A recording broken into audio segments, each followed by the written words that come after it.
Hindi ko alam kung bakit kinailangan kaming ipatawag ni Sian sa ospital.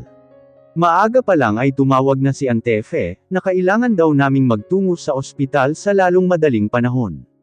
Hindi ko maiwasang mag-isip ng masama, kaya labis-labis na kaba ang nararamdaman ko. Hindi na rin kami dumaan sa bahay, dumiretso na kaagad kami doon galing sa kondo ni Sian.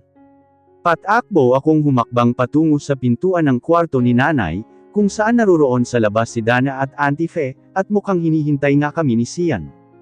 Anong nangyari kay nanay? Kinakabahan kong tanong sa dalawa, nagkatinginan si Antefe at Dana, at hindi sumagot sa tanong ko, kaya halos sumabog na ang puso ko sa labis na kaba.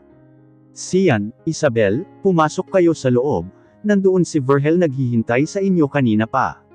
Ani Antife.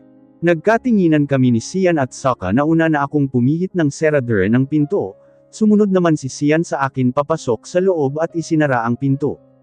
Namataan ko si Tito Virgel sa tabi ni nanay, habang hawak nito ang mga palad ni nanay. Tumikim ako upang makuha ang pansin ng dalawa. Kaagad namang nagangat ng tingin si Tito Virgel, at nakita kong walang kangiti-ngiti ang mapuputlang mga labi ni nanay. I'm glad na nandito na kayong dalawa, ani Tito Virgel. Sobrang seryoso ng mukha nito, at hindi ko maiwasang kabahan. Kapag kuwan ay bamaling ito kay Sian. I think, this is the time for you to settle down, mariing wika ni Tito Virgel. What do you mean Dad? Kunot ang noo na tanong ni Sian sa ama. Matalino ka at alam ko't alam mo ang ibig kong sabihin, mariing wika ng ama nito. Napagdesisyonan naming dalawa ni Regina na ipakasal kayo ni Isabel, sa lalong madaling panahon.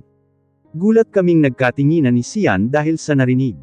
Who made you think na pakakasalan ko si Isabel?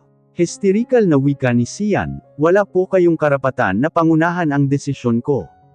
Ako rin, hindi ako magpapakasal sa kanya. Saad ko, kahit gaano ko pa kagusto si Sian, hindi naman ako makapapayag na magpakasal dito ng sapilitan. Mas masarap pa rin magpakasal sa isang lalaking minahal ka rin. Kailangan mong pakasalan si Isabel.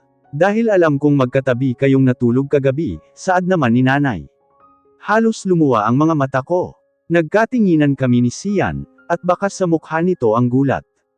Sino po ang nagsabi sa inyo na magkatabi kami ni Sian kagabi?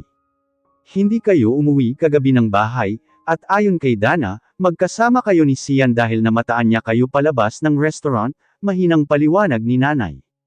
Nay, tama po kayo, magkasama po kami ni Sian kagabi, pero wala naman po kaming ginawa. Saan ka dinala ni Sian? Kapag kuwan ay tanong naman ni Tito Virgel sa akin. Hindi nila pinakinggan ang paliwanag ko. Tumingin ako kay Sian, at alam kong hindi nito gusto ang mga nangyayari. Sa kondo niya, pagtatapat ko, nakita kong naikuyong ni Tito Virgel ang kanyang mga kamao, bago bamaling kay Sian. Hindi ako ipinanganak kahapon, son, lalaki ako kaya alam kung may nangyari na sa inyo kagabi. Mariing saad ni Tito Virgel. Wala pong nangyari sa amin. Halos magkapanabay pa naming wika ni Sian. So ano ang ginawa ninyo sa kondo?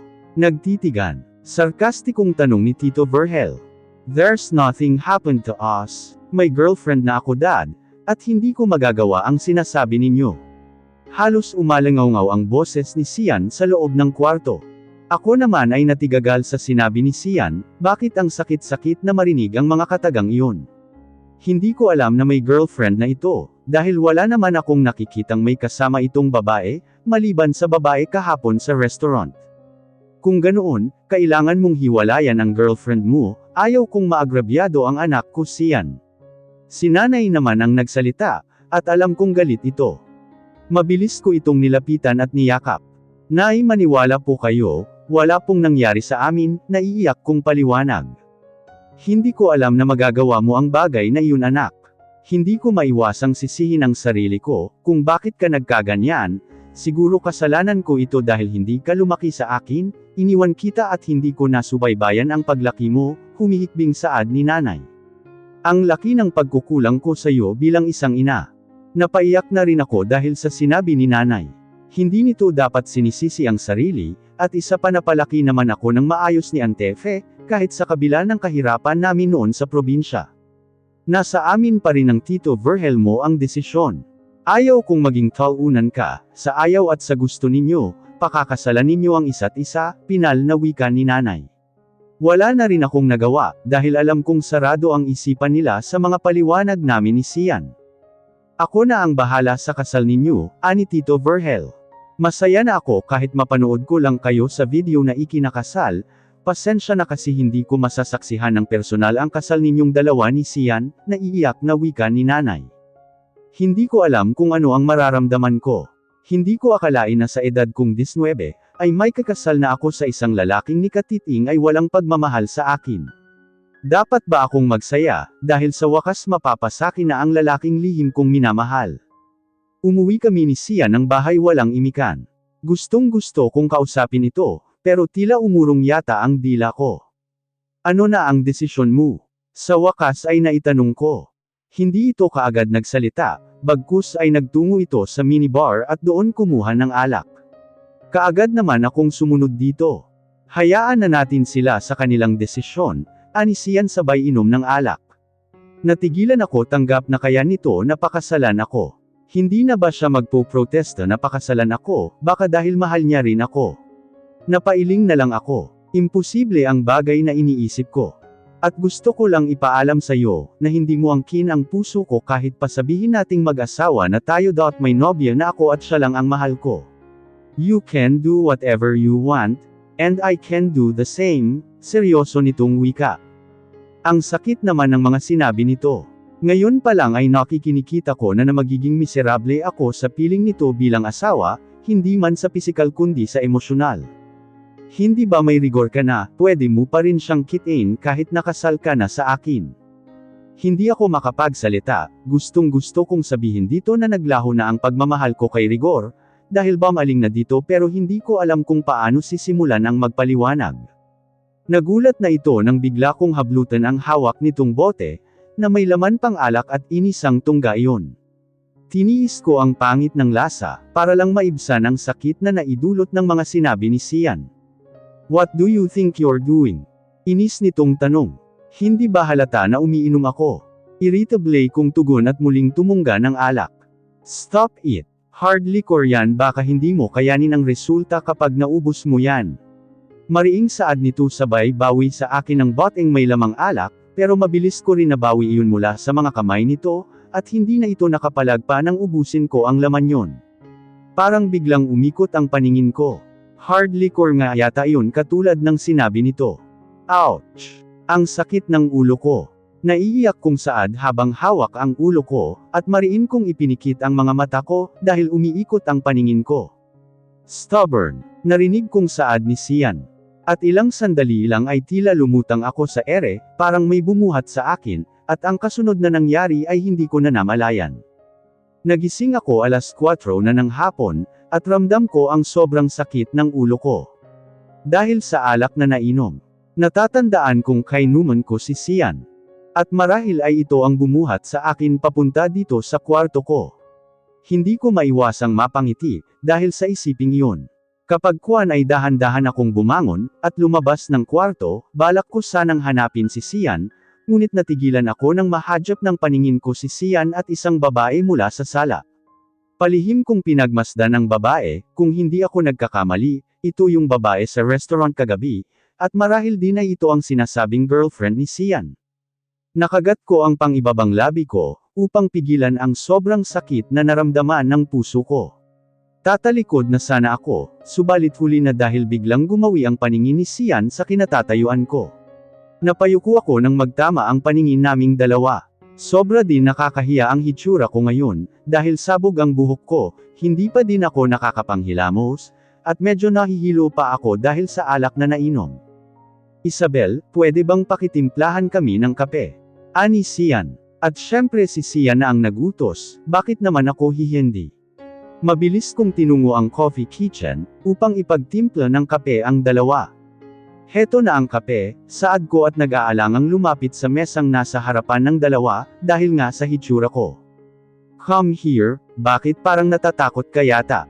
Natatawang saad ng babae. Mabilis akong humakbang palapit sa dalawa, upang sana ibaba ang kape, subalit sa kasamaang palad, biglang dumulas ang kamay kong nakahawak sa tray na kinalalagyan ng kape, dahilan upang bumagsak at tumilapon ang 2 tasa sa sahig at nabasag iyon. "Why so clumsy, girl?" Inis na wika ng babae. Taranta kong pinulot ang mga nabasag, pasimple kong sinulyapan si Sian. Sobrang dilim ng anyo ng mukha nito habang nakatitig sa akin. "Pasensya na po, hindi ko po sinasadya," saad ko habang pinupulot ang mga bubog, at napa-array ako ng aksidenteng masugatan ang daliri ko ng bubog. Tarantang lumapit sa akin si Sian, nang makita ang pagdaloy ng aking dugo sa daliri. Nalalayan ako nito patungong lababo, upang hugasan ng tubig ang duguan kong daliri. "Are you okay?" Nag-aalala nitong tanong, napaawang ang mga labi ko, habang pinagmamasdan ang gwapo nitong mukha. Totoo bang concern ito sa akin ngayon? "I'm asking," anito at saka tumitig sa mga mata ko, lang minuto sigurong naghinang ang paningin namin sa isa't isa, at ganoon na lamang ang pagwawala ng malandi kong puso, bakit ang gwapo ni Sian.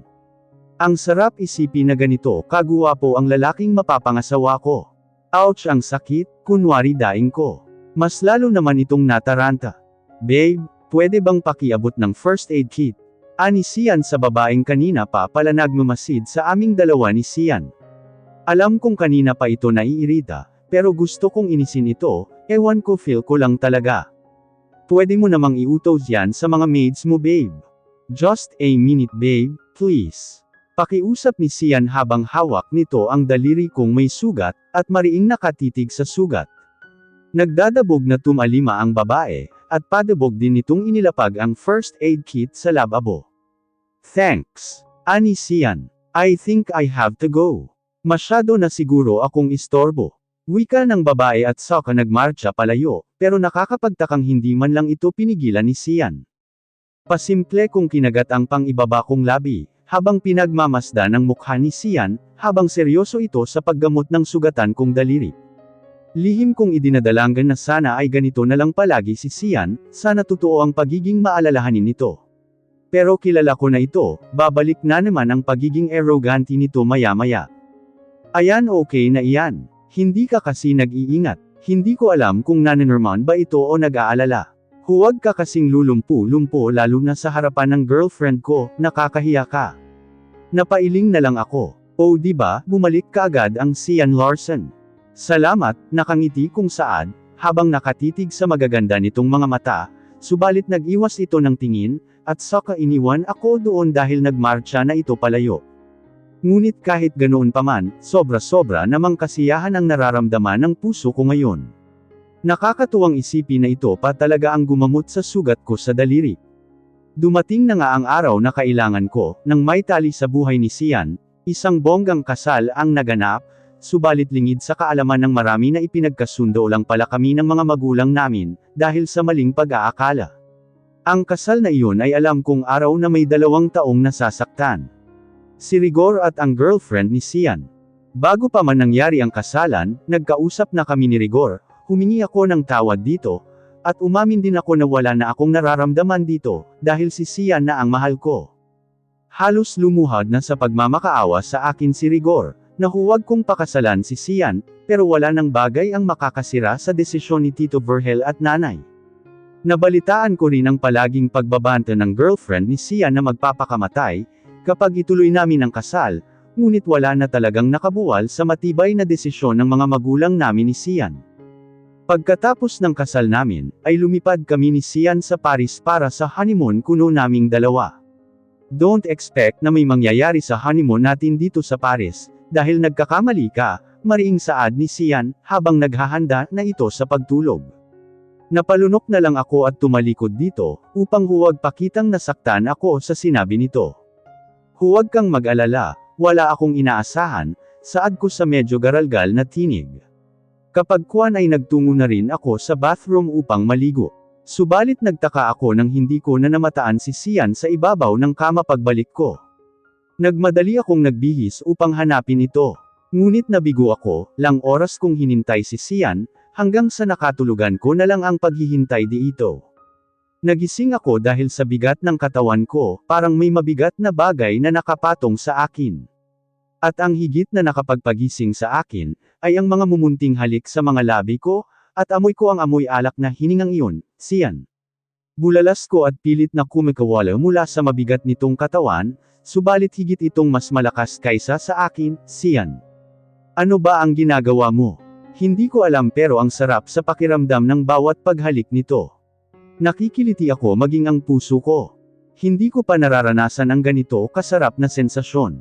Tonight is our honeymoon, anito at halatang lasing na lasing. Hindi ba sabi mo walang pwedeng mangyari sa atin?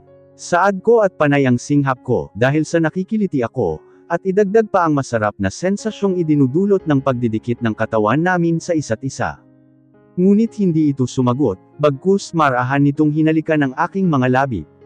Naramdaman kong pansamantala itong tumigil sa ginagawa, at pilit na iminumulat ang mga mata, ngunit sadyang lasing na ito, at hindi nito mapagtagumpayan iyon. Ngunit sa kabila ng kalasinggan nito, ay nagawa pa rin nito ang maglakbay ng mga palad nito sa iba't ibang parte ng katawan ko, dahilan upang rumagasa mula sa kaibuturan ko ang kakaibang init kilati at sensasyon.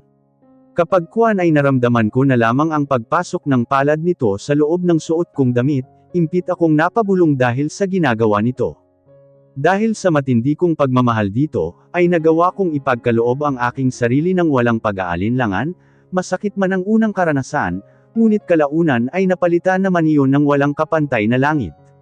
Ang pulang mantsa ng dugo ang magpapatunay sa pagsuko ko sa aking puri sa lasing na si Sian. Masakit man tanggapin na maaaring wala na itong matindaan kinabukasan, pero maituturing ko iyon na isa sa pinakamagandang pangyayari sa aking buhay.